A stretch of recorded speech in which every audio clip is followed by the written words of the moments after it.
everyone. So just to warn you, in today's show, there are going to be a lot of bad words. So just be ready for it. And yeah. Yeah, both in Spanish and in English. Sonoro. Zanassi, I can't believe Alfaro punched you the other day. I know. He's probably just jealous because I got a new contract. This show is crazy. You got suspended for a week. Now Alfaro. I hope I'm not next. You do know these are just sketches and nothing that we say actually happened, right? I mean, Alfaro is just on work trip. He went to Austin the other day. Really, Teo? just hit the music, man. Or else I'm gonna punch you for real.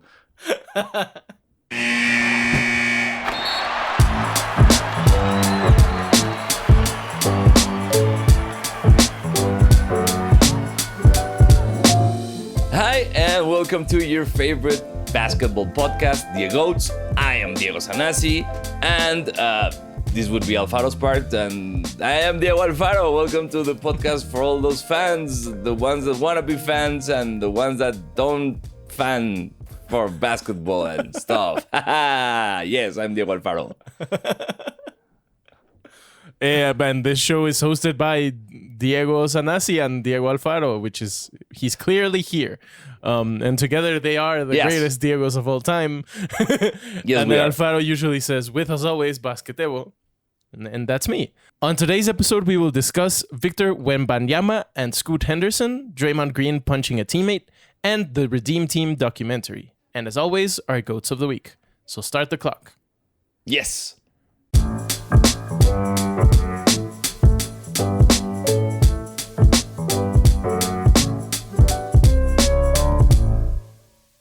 Okay, so for the first story this week, Victor Wenbanyama and Scoot Henderson, the predicted number 1 and number 2 picks for next year's draft, played against each other in a game that was really intense, really cool. It was probably, for those two guys, like one of the best games they've ever played. And there's a lot to talk about. Especially Victor's name. Especially both of their names, because I mean, Victor Wenbanyama, it's hard. I mean, it's like another. We were just getting used to Antetokounmpo, and then it's like, oh shit, now I gotta learn how to pronounce another one, which is okay. I'm gonna do it because I am in the complicated last names club, so I know what it feels like when people mess up your last name every single time, but. We should also talk about Scoot Henderson, because that's like a villain from an Adam Sandler movie, like Shooter McGavin.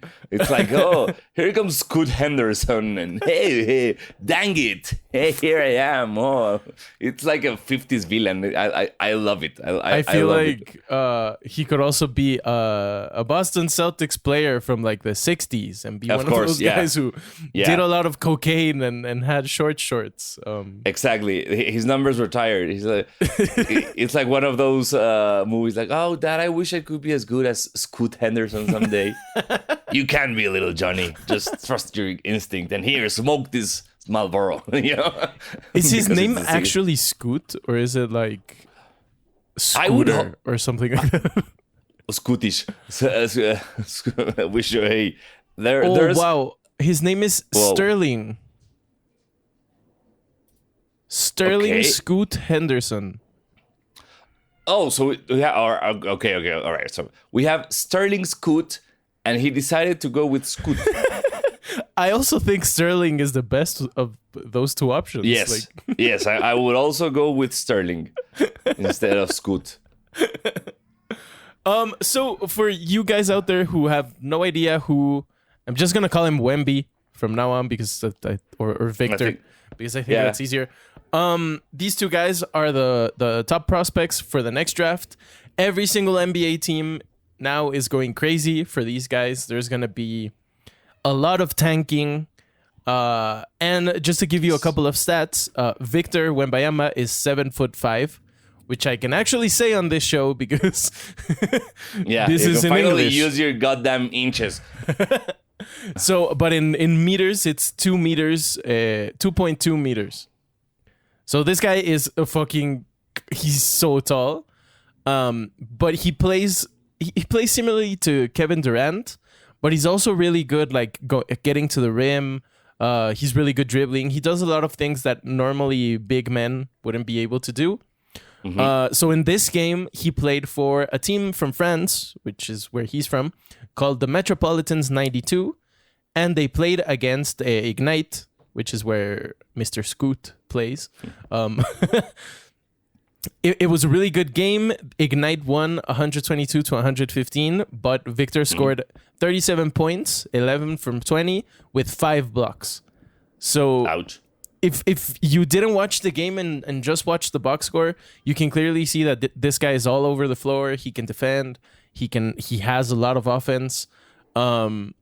He's, I would say, the most hype prospect since LeBron James. Like, Yes. no doubt about it. And it seems like teams, obviously, like the Spurs, maybe the Thunder, maybe the Hornets, will be doing everything possible to tank to get any one of these two guys. Because Scoot also seems like a really good player. He could definitely be a number one.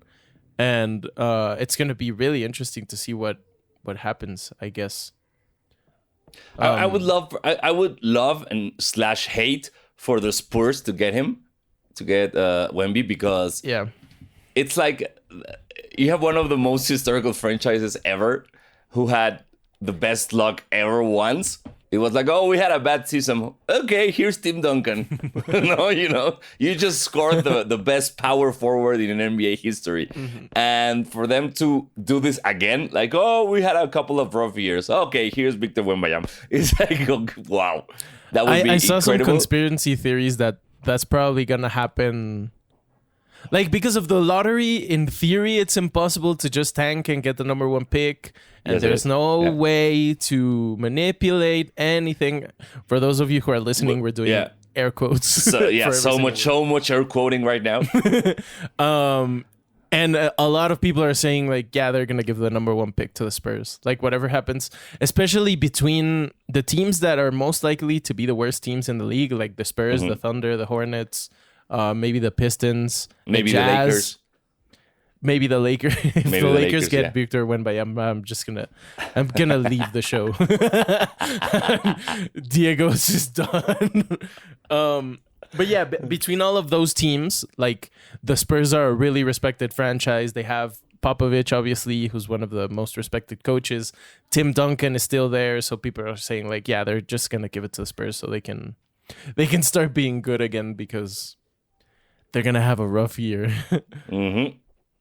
But yeah, I mean, I've seen him play is like really amazing, because you see like a taller Kevin Durant with like Rudy Gobert's capacities, abilities inside the paint. It's crazy. Yeah, not to mention he beat Rudy Gobert on a one-on-one about 2 years ago, right? And he's taller than Rudy. This is incredible. I mean, the hype is always the hype, and you cannot believe it until you see them playing against real NBA players.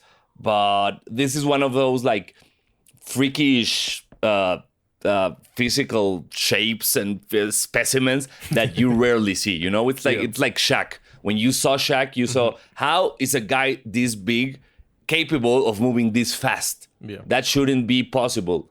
He's a one-of-one. And Wemby is starting to look like a one-on-one. Plus, he's not as skinny as Holmgren. Exactly.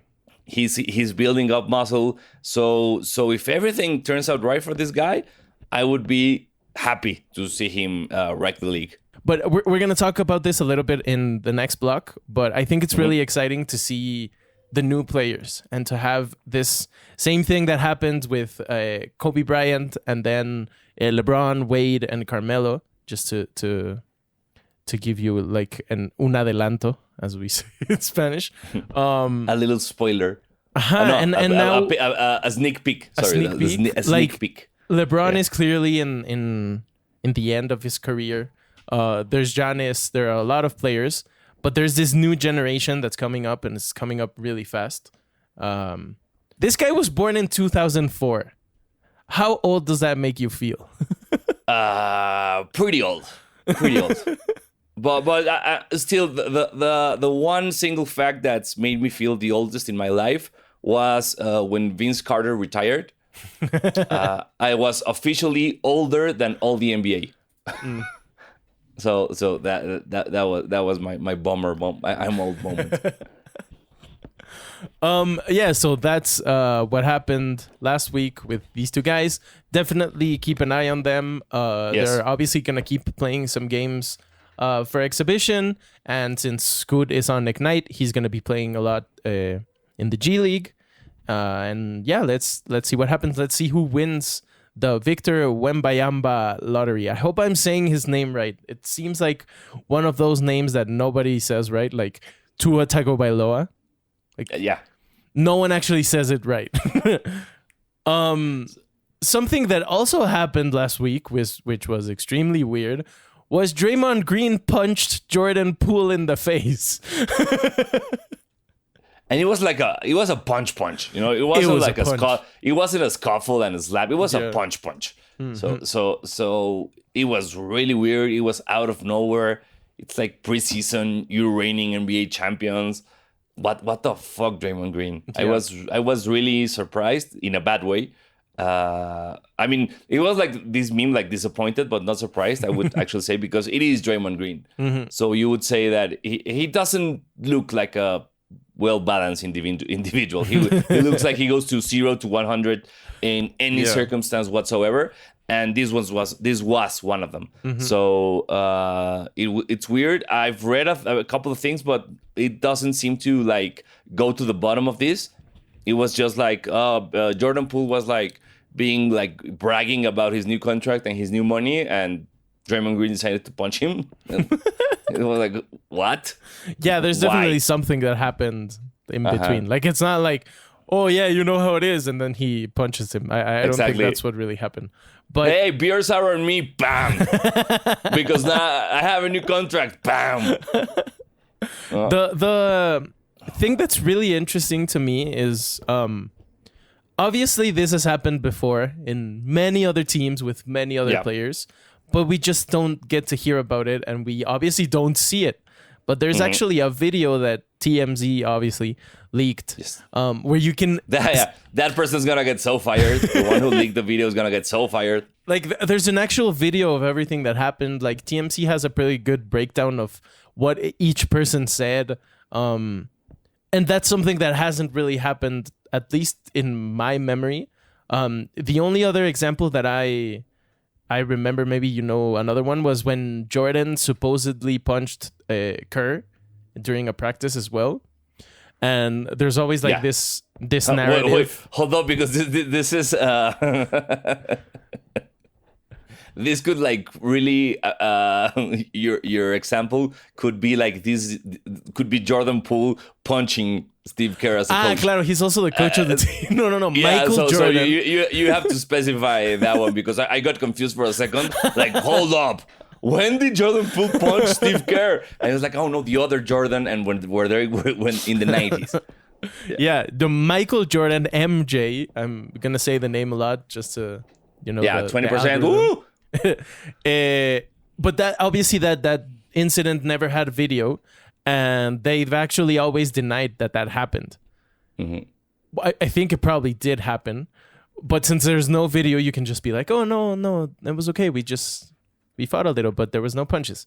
But now, like, no one can say anything. Yeah, this is clear as water. You can see like, and you can see like Draymond like putting all of his body into the punch, which to me it means like it's a hate. You know, there's hate brewing inside of him. Mm-hmm. He's really angry. It's not like just oh, you said what punch? No, this was really something personal, I think, for Draymond. So I have no fucking clue, but it was just like those things that you don't regularly see on NBA teams. And like you said, especially not on teams that just won the championship. Exactly, like, dude, like, relax, enjoy your championship run. Yeah, and just by the time we're recording this and you guys are seeing this, the updates are that Draymond Green is stepping away from the team for a couple of days, clearly to like calm down and reassess. He apologized. He seemed sincere and whatever, but like, I don't know. I think I loved it. I think it was Trae Young who tweeted, "Oh, Draymond's doing everything sorry, I forgot my English. Draymond is doing everything he can to get to LA." Yeah. And that was fun, but it wouldn't be fun if he actually goes to the Lakers.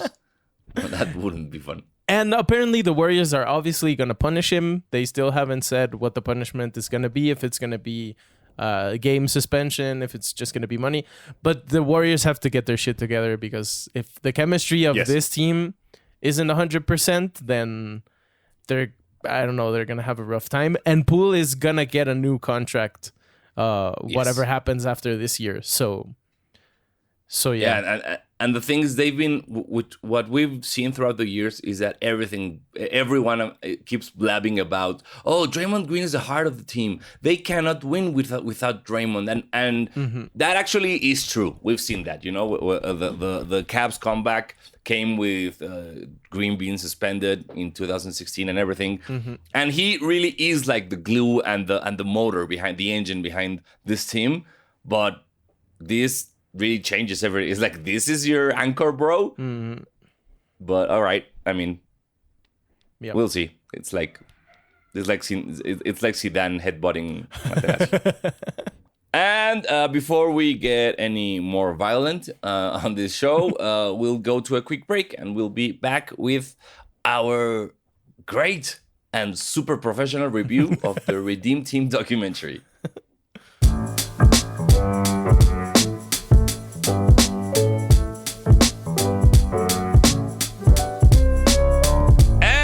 Back.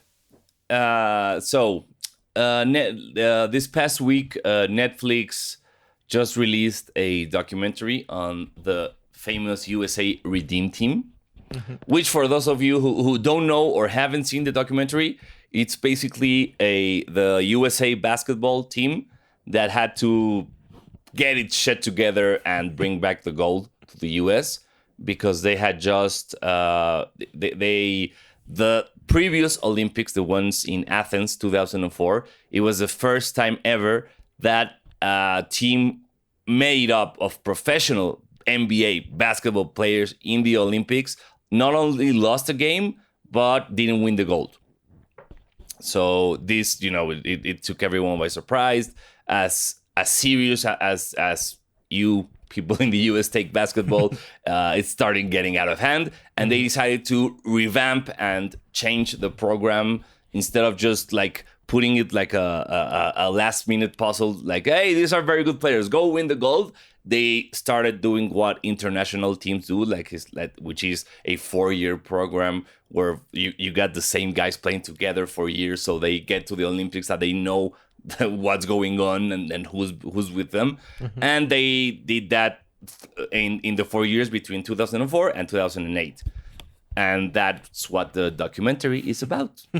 If you haven't watched it, I guess go and watch it now before listening to this. Yeah, because of course we're gonna do a bunch of spoilers. These are spoilers of historic events, so this really happened. So it's not that of a spoiler, but yeah, we're gonna go into it. I really enjoyed it. I like how they give you a lot of context without it being extremely long and extremely boring, because. Like, to explain what Zanassi just explained in a very good way, you actually have to be like, yeah, so in 1967, whatever, the Olympics in whatever, and they won a lot. And there's like a lot of things that actually happened that lead up to the Redeem Team. They do it really quickly, and they have interviews with everyone. That's also what I thought was really impressive. Like, I think Dwayne Wade and LeBron James are actually producers, so it makes sense. That was kind of obvious. It was like, all right, okay, you want to talk? Go ahead, talk. But then we also have Carmelo Anthony, Coach K, Carlos Boozer. For some reason is like one of the main characters, and I found that really funny because I didn't even remember. He played for the Bulls, right? He played for the Bulls. He played for the Jazz. But most importantly, he played for Coach K in Duke. Ah, okay, that makes sense. Also, as the documentary points out, not everyone wanted to go to play for the U.S. Olympic team. So when you have like Boozer was, I believe, a power forward. So if you have to like start eliminating the ones that don't. I do not believe that Carlos Boozer was like the first option. But since everyone like passed out, I would say it was a good option, but maybe like third or fourth option. Yeah, interesting. And so obviously I kind of remembered this because I kind of remember the 2008 Olympics. But I was also like 11, so I remember no details. I got really excited because correct me if I'm wrong, but thanks to the Redeem team, the Heat actually were able to get Wade, LeBron, and Bosh because of the chemistry they formed during the 4 years they played together. I do not have that information, but it doesn't seem like far-fetched. You know, it's like it's a great 4 years to do tampering without actually doing tampering. So. And you can actually see during the documentary, like obviously one of the most important things to a team is the chemistry, and these are all. I mean, most of them are like really big stars. They're the stars of their respective teams. And as my mom pointed out really, really well when we were watching the documentary, the previous team failed because they were all they had huge egos. They just thought they were going to win because they were from the US. There was, like you said, there was no chemistry. It wasn't really a team. And so it was really interesting to see how, especially Coach K, worked to get these guys like into a mentality of, we're a team, we're doing this for our country. Like, shut the fuck up, Dude, basically. I can't imagine how hard that was for Coach K. I mean, he is Coach K, I'll give him that, but you have like the biggest names in basketball, and you're a college coach, and you have to like really get them into the mindset and get them to understand the importance of this, and get them to, like, as they said, not forget their egos, but bring their egos here and do like an ego umbrella, you know, as he puts it on, which is great. But my hat's off to Coach K. I mean, I hate him because I am a UNC guy, but yeah, you cannot deny the genius behind his plan. And also that the thing I didn't know was that he was recommended by Dean Smith, who at the time was UNC's coach. So and also Mike D'Antoni was an assistant there. He looked really funny with his mustache, but some of you may know Mike D'Antoni as being coach of the Nets for a couple of years. So for people who are still listening to this and haven't seen the documentary and know nothing about history, I'm going to name the players that played for this team. It was Carlos Boozer, Jason Kidd, LeBron James, Darren Williams, Michael Redd, Dwayne Wade, Kobe Bryant, Dwight Howard, Chris Bosh, Chris Paul, Tayshaun Prince, and Carmelo Anthony. There's obviously a couple of names who aren't that big. I mean, they were probably good role players. But if you, like, when I was little, if I thought about a team with Jason Kidd, LeBron James, Dwayne Wade, Kobe Bryant, Dwight Howard, Chris Bosh, Chris Paul, and Carmelo, that's crazy. Insane. Yeah, well, I mean, there's a part when LeBron says, if you have Dwayne Wade coming off the bench, it's like you have the best team ever.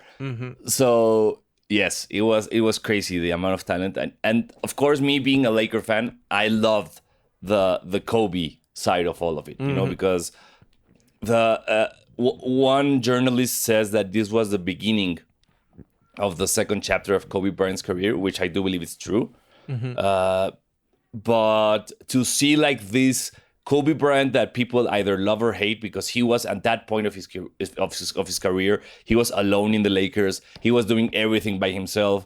He had demanded the trade. He had all this controversy around him, and he really said, "All right, they need me, and I want to do this. I want to bring back gold to the US. Let's do this." And he did that all by example. which is great. He didn't go in there and say, okay, you motherfuckers, this is me and this is how we're going to do shit. No. He was just like, he would wake up at 5:30, 4:30 in the morning, and the rest of the team would see him and, why are you up? What? They would be coming back from the club, and he would be going to the gym, and that started to set the tone as to the others to like really buy into this. All right, we have to play we have to play like before we were stars. We have to play with that heart, with that hunger, and that was for me really incredible. It was also heartbreaking once again to see him. Every time I see like new footage of Kobe that I hadn't seen, it's really sad. And they, of course, they twist the knife when they put all these scenes with Vanessa and with Gigi. Yeah. But you cannot deny that. I don't know. I do think they would have won the gold without Kobe, but I don't believe it would have been as important as it is right now. Yeah, definitely. It's interesting also the angle of they didn't only lose because they had no chemistry, but they started losing because everyone else started getting really good. They have there's a sequence where you see like Dirk Nowitzki in the Germany uniform, and you start seeing like stars from everywhere, other teams. There's obviously Argentina and Spain, which are really important during that time and are still really big basketball teams, obviously. And it's something that like I think we take for granted. Like right now, it's very normal to say, FIBA is a different sport. It has a lot of different rules. The ball is different. The size are different. The refs are different, whatever. And that gives a huge advantage to European and international teams. But it started like, it was really recent, like 2004, 2003 maybe. And when you compare it to the NBA right now, where most of the top players aren't from the US and are actually international, like Giannis and Luka,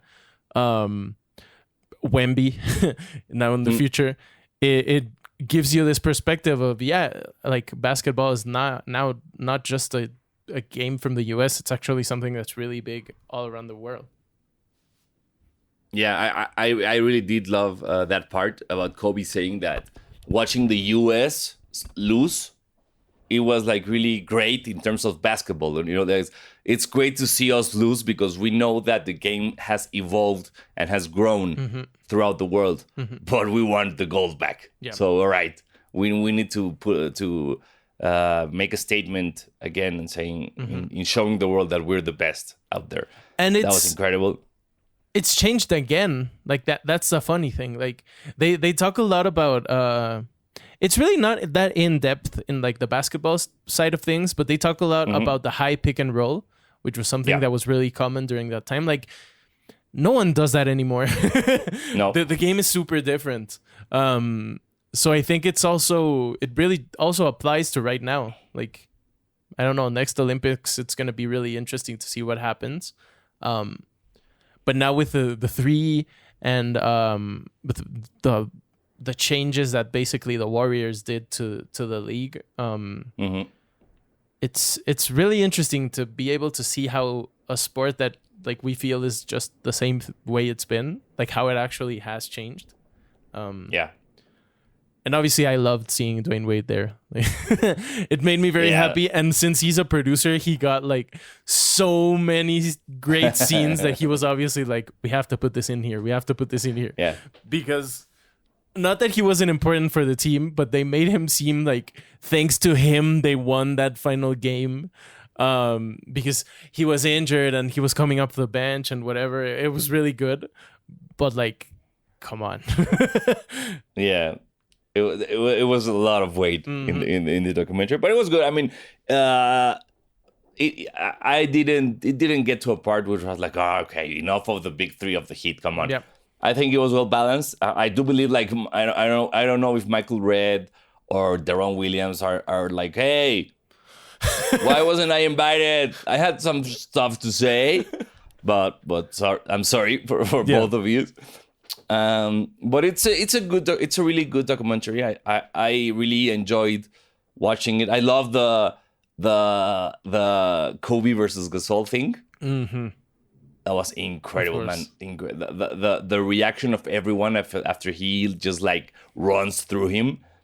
And the part that I really liked was that when they, spoiler alert, finally win the gold medal, you see them celebrating like I do believe no US team before them. Yeah. Because before them, the gold was like taken. I don't want to say taken for granted, but expected. It was expected, yeah. So you would win the gold, and you were like, hey, woo, we won the gold. Maybe a few hugs, high fives. And throughout the documentary, you see that each team that beats the US and eventually wins the gold, they celebrate like little kids winning the game. Mm-hmm. You know, like hugging, jumping in mid-court. And that's exactly how the US celebrates after they win the gold in Beijing, which is awesome. Yeah. There's a lot of storylines that obviously don't get that much time. Like, for example, when Puerto Rico beats the US, which is a really, really, really historic game in many aspects. There's also the Argentinian team who won the gold medal 4 years before. The Spain team, which it was pretty funny to see, like, oh, Ricky Rubio, he's still there and he still plays for Spain. Yeah, remember Ricky Rubio was like Luka before Luka. He started playing for the national team where he was like 14 years old or something. It was crazy. There's also I don't remember the name right now, and I don't know if it's in the US, you know, like because streaming services have different catalogs, but in Prime Video there is a documentary series about the Spanish national team, which I do recommend because it leads up to this point, and you see this game being told from the other point of view, which is really cool. Cool. Yeah, so that's our very professional review of the Redeem Team documentary. If you haven't watched it, go watch it. We're the review team. Go watch it, and also tweet to us and leave us in the comments what other movies and series you want us to watch and talk about. Yeah, sure. Obviously, Alfaro and Zanassi have watched many of them, and they know way more about things that happened in the 80s and 90s than I do because I wasn't alive. But we really like watching documentaries, and it's also a really good way to to actually make a show. So please let us know. And yeah, we'll be right back with our GOATs of the Week.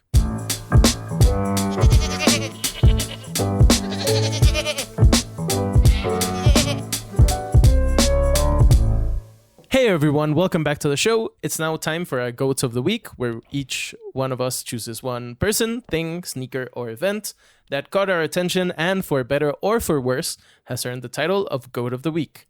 Zanassi, what's yours? All right, my GOAT of the Week is... I want to try to phrase this right, because there's a lot of words here.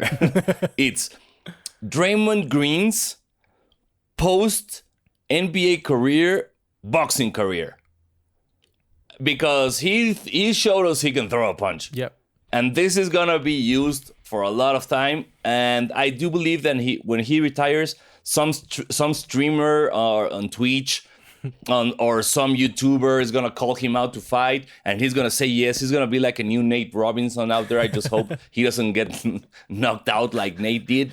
But I do see an amateur boxing fight involving Draymond Green in the near future. Yeah, definitely. Can't wait to. I can't wait to not see those fights, but then see on Twitter what actually happened. Just to see the highlights on Instagram. That's all I want to see. Yeah. Cool. Who's your GOAT, though? My GOAT of the Week. I think it's the first GOAT of the Week that's not a positive one. Okay. I looked back at the other episodes. I think we've only had good ones. So the show is gonna end on a Tebo ranting note, but I think it's important. I don't know if this applies to the US, but I think it does. In Mexico, if we want to watch basketball, we have to use the NBA League Pass app. I thought you were going to daylight savings time, and I was like, wow, Tebo, are we really going there? But all right. So the NBA League Pass is an app, a streaming service where you can watch every single game. And they changed it. They made it So bad. So the first time you open the app now, you have to do every single thing again. So you have to choose your favorite team again. You have to log in like 2 times. You have to activate the notifications, the whole thing. Then you get into the app and it's like, oh, cool, it's now black. It used to be white. It's now black. It's modern. Whatever. But it's a piece of shit. It doesn't work. If you try to do AirPlay to another device, it like starts the video from the beginning. So you have to skip through manually. And also, this is a very specific complaint. But I used to use the NBA app in my Xbox because that's the way I used to watch it on the TV. And now it doesn't work. So apparently I assume they have to update the app. The games show up, the times show up, it's correct. But if you click any game, it says, this game hasn't started. Please try again later. Even if the game is like happening during that time. So I haven't been able to watch any of the preseason games.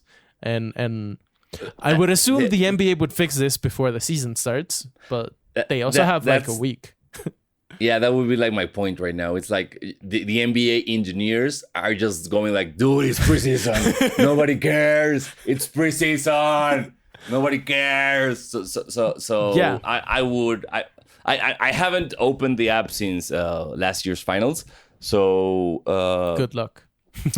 Yeah, I mean for a treat. Yeah. Seriously, but I would expect them to fix it by the beginning of the They should have season. it fixed at least for the Heat's first game. If not, we're gonna have a problem. But it's no, but they don't care about the Heat. No, they don't care about me as well or about the show. But yeah, it's sad to see like the NFL Game Pass app always works. It works really good. During the preseason, it has zero problems. And then you see the NBA, which has 85 games a season.